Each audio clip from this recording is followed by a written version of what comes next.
Hi, I'm Brad from Brad's Vintage Collection, and today I'm going to do my top 5 favorite 1962 cards. But before I get into that, big win for the Cubs yesterday. I had a great thrill yesterday. I was on the crew for the 100-yard American flag, and I wanted to make sure to get to either the front or the back of the flag. I didn't know which one was which, so I could be by where the players come out. Successfully did that. Unfortunately, it was on the Brewers side, but there were a couple thrills as we were walking through the concourse with the flag. William Contreras opened up the door from the bullpen to the concourse and waved at all of us, and he was about 5 feet away, which was pretty cool. And then when the Brewers were announced, when they went to the end of the line to give everyone five, I was about 10 feet away from the Brewers, and I couldn't help but give a boo of respect to Christian Yelich from up close. So it was really fun before the game. Cubs did just enough yesterday. I was at the game with my brother. Tonight going with my girlfriend, and yesterday we earned one more day of baseball. Hopefully we do the same today. So I will turn the camera around and show off my favorite 1962 cards. Okay, I've turned the camera around, and here are my top 5 favorite cards for 1962. I do have a caveat. One of my favorite cards from the set is the Frank Robinson, and I do not have that one yet, so I wasn't able to choose Frank.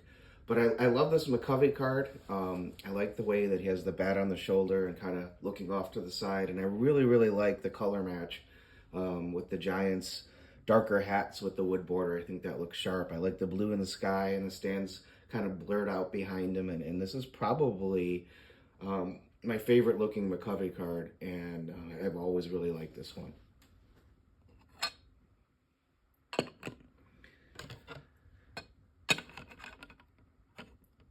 Number 4, I chose Bob Gibson, and I always like a young Gibson, but for me it was the sky and the blurred out lights in the background that kind of really make this card for me. I love how he pops against that blue sky, and I like the dark blue St. Louis Cardinals cap, and to me this card is a really beautiful card, and it was an easy choice for me for number 4.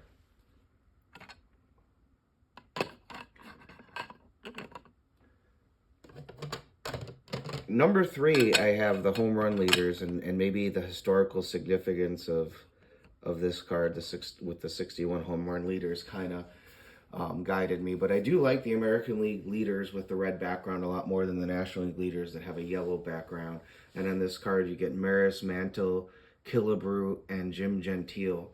And when you look at the back, you see Maris's historic 61 home run season. Let me see if I can get it to focus. And you also see that it took 46 home runs to get on the front of this card. So it was definitely a home run hitter's year in 1961. Mantle had 54, and Killebrew and Gentile had 46. Okay, next up is one of my favorite Willie Mays cards, and I just love the smiling face and the way he has the bat.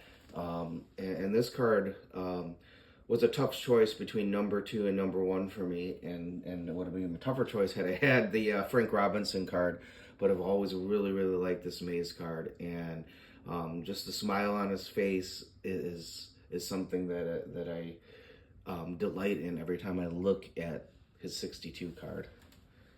And then for me, my number 1 favorite looking card in 1962 is the Billy Williams. This card has everything. It's got the beautiful trophy. It's got great color. The blue really pops in Billy's uniform on this one. He's got the concentration on his face, even though it's just a staged photo. And really, really love this Billy Williams card. This one's sneakily expensive because it's an SP, and so is the Gibson. So in this case, 2 of the cards that I liked are some of the SPs that are a little pricey for 1962, along with Mays. But I really feel like the Topps knocked it out of the park on these 5 cards. So I'm a fan of the 62 set. I like the brown borders, and I like the rolled up paper look. So to me, these are the 5 best looking cards of 1962. I hope you enjoyed looking at my favorite 1962 cards. I really like the 62 set with the brown border. It's always been one of my favorites. Next week, I will do the 1963 Topps favorite 5. I don't have as complete a 63 Hall of Fame run as I do for a lot of other years, so I might be missing some, but I'm looking forward to looking through my 63s and picking my favorite 5, and hopefully you're enjoying this series of videos. And remember, if you're not excited to add it to your collection, you bought the wrong card. Thanks so much for watching.